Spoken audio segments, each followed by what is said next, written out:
అత్తమ్మ టీవీలో ఈరోజు బెండకాయ ముద్దుకూర ఎలా తయారు చేయాలో నేర్చుకుందాం. బెండకాయ టమాటాలతో చేసే ఈ ముద్దుకూర తయారీకి కావలసిన పదార్థాలు: 1/2 కేజీ బెండకాయలు తీసుకొని చిన్న చిన్న ముక్కలుగా కట్ చేసి పక్కన పెట్టుకోండి. 1 ఉల్లిపాయ, పచ్చిమిరపకాయలు, అలాగే కరివేపాకు, కొత్తిమీర.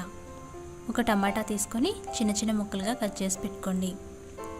తాలింపు గింజలు 1 టీ స్పూన్, ఆవాలు, మినపప్పు, శనగపప్పు.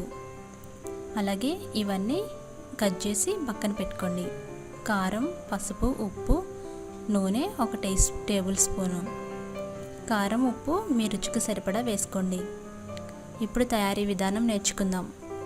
ఎంతో రుచికరమైన ఈ బెండకాయ ముద్దుకూరకి ఫస్ట్ పాన్ పెట్టి వేడి చేయండి. పాన్ వేడైన తర్వాత దాంట్లో 1 టేబుల్ స్పూన్ నూనె వేయండి. 1 నిమిషం పాటు నూనెని వేడి చేయండి. నూనె వేడైన తర్వాత తాలింపు గింజలు వేసి ఆవాలు పేలే వరకు ఉండండి. ఆ తర్వాత 1 వెల్లుల్లిపాయ కూడా వేయండి. ఆ తర్వాత కట్ చేసి పెట్టుకున్న ఉల్లిపాయ ముక్కలు వేసి ఫ్రై చేయండి. అవి మెత్తబడే వరకు మీడియం ఫ్లేమ్లో పెట్టి ఫ్రై చేసుకోండి. ఆ తర్వాత పచ్చిమిరపకాయలు వేయండి, అవి కూడా ఫ్రై చేయండి. ఆ తర్వాత చిన్న ముక్కలుగా కట్ చేసి పెట్టుకున్న బెండకాయ ముక్కలు వేయండి. ఈ బెండకాయలు జిగురుగా ఉంటాయి కదా, కాబట్టి కట్ చేసుకొని 1 గంట పాటు ఫ్రిడ్జ్లో పెట్టుకుంటే అవి కొంచెం డ్రైగా అవుతాయి. ఇప్పుడు మీడియం ఫ్లేమ్లో పెట్టి 5 నిమిషాల పాటు మూత పెట్టి మగ్గించుకోండి. చూసారు కదా, ఆ వాటర్తోనే మగ్గుతూ ఉంటాయి.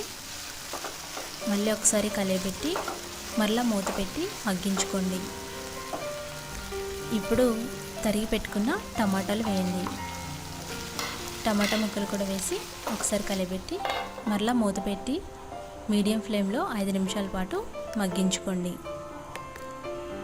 చూసారు కదా, అవి బాగా మగ్గినాయి, టమాటాలు కూడా మెత్తబడ్డాయి.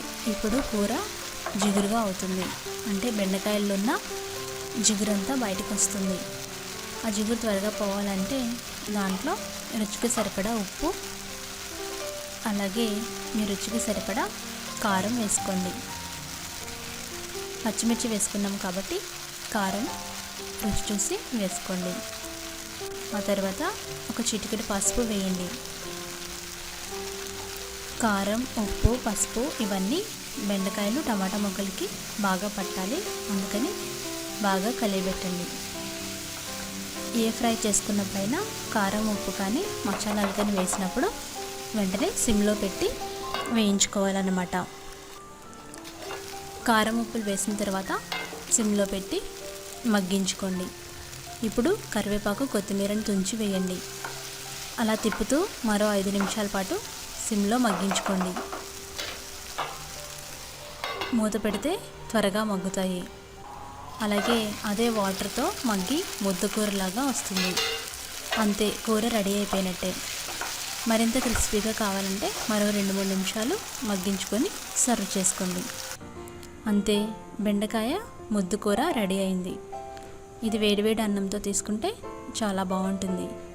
ఇది ఫ్రైలాగా కాకుండా ముద్దుకూరలాగా ఉంటుంది కాబట్టి డైరెక్ట్గా రైస్తో సర్వ్ చేసుకోవచ్చు. మరిన్ని రెసిపీస్ కావాలంటే అత్తమ్మ టీవీ చూడగలరు. ధన్యవాదములు.